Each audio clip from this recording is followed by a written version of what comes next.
Welcome to Michael Zane Trusty's Track Talk, where every track has a story. Tonight, we're stepping into one of the most vulnerable moments in the life of Elvis Presley, the king of rock and roll. This isn't about the bright lights, screaming fans, or those iconic jumpsuits.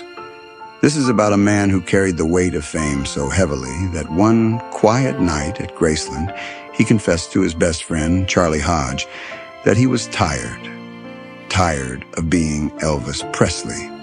Picture this. It's late evening at Graceland. The house is still. Most of the staff have gone home and only a few close friends remain. Elvis, the man who could fill stadiums with his voice, is sitting quietly in a simple chair, his head slightly bowed. The room is dimly lit, maybe a lamp glowing in the corner, casting soft shadows on the walls, filled with gold records and memorabilia, symbols of a life that the world envied, but few understood. Across from him sits Charlie Hodge, a man who wasn't just a bandmate, but a trusted confidant. Charlie had been through it all with Elvis, the highs, the lows, the grueling tours, and those marathon Las Vegas shows. He'd seen Elvis laugh until tears rolled down his face, and he'd seen him when the crowds were gone, alone and tired. On this night, Charlie could sense something was different.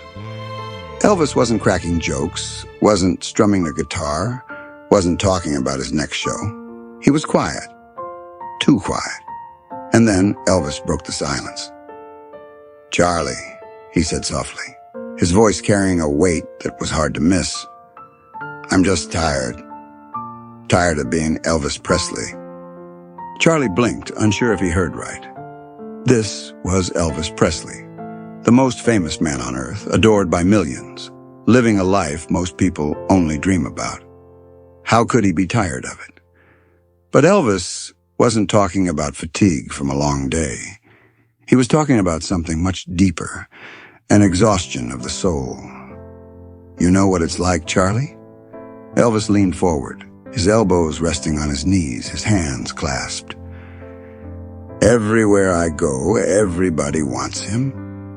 He pointed toward a framed photo on the wall, the image of Elvis in his dazzling stage outfit. "They don't want me. They want the king.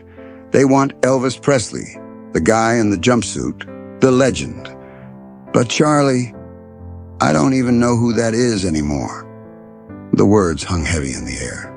Elvis Presley, the man who had given the world so much joy, was sitting there, feeling like a stranger in his own skin. He went on, his voice low and steady. "Sometimes I just want to get in my car, drive out to the middle of nowhere, and just disappear. Be a regular guy, go into a diner and have a cup of coffee without everybody staring. Sit on a front porch and talk to a neighbor without cameras flashing in my face. I just want to be me." But deep down, both men knew that wasn't possible. Elvis wasn't just a man anymore. He was a brand, a phenomenon, a living legend. He belonged to the world, and the world wasn't going to let him go. Charlie listened, nodding, trying to offer comfort. He reminded Elvis of all the people he'd touched, the millions who found hope and happiness in his music. And Elvis smiled faintly, appreciative, but Charlie could tell it didn't erase the loneliness. That's something most fans never realized about Elvis. The higher he climbed, the lonelier he became. Sure, the mansion was full of people, and the stage lights burned bright. But behind closed doors, there was an emptiness, a longing for something simple, something real. Fame had built him a golden cage, and even though it glittered, it was still a cage. After that night, Elvis went on with his life. The concerts, the tours, the relentless schedule that kept him locked into the role everyone expected him to play. But those words to Charlie, "I'm tired of being Elvis Presley," they revealed a truth that never really left him. Not long after, we would lose Elvis far too soon. And when that day came, Charlie and those closest to him remembered conversations like this one. They remembered that behind the legend was a man who loved deeply, who gave everything to his fans, and who at times just wanted to take off the crown and be himself.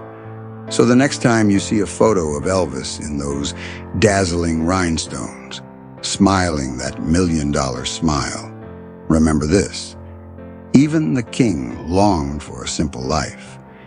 Even the king, with the world at his feet, dreamed of being free from the very thing that made him a legend. Thank you for listening to Michael Zane Trusty's Track Talk. Remember, every track has a story,